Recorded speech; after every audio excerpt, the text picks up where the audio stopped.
आज आहे शुक्रवार आणि आज आम्ही आलेलो आहोत आमच्या बाबाच्या फार्म हाऊसला मुरबाडला. तर बघा आजचं मेनू काय आहे. ही बघा आमची पोरं सगळी बसल्यात वाट बघतायत जेवणाची.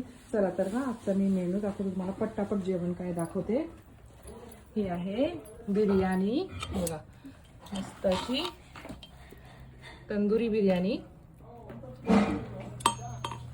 आणि हा आहे चिकनचा रस्सा, भाकरी, रायता आणि माझं आवडतं, माझ्या वहिनीने माझ्यासाठी बनवून ठेवले, तिला माहिती आहे मला आवडतं. ही आहे बोंबील खिचडी. बघू साची तिकडे. ही बघा मस्त अशी बोंबील खिचडी. कारण की मी ना बाहेरची बिर्याणी खात नाही, म्हणून माझ्यासाठी माझ्या वहिनीने मस्त अशी बोंबील खिचडी बनवून ठेवलेली आहे. आणि मुलांना लागलेले आहेत भूका खूप आहे बघा. हे भूक लागले कोणला कोणला भूक लागले सगळं ना कोणला दुधराज ती पहिला. चला आता आम्ही सर्व जेवून घेतो.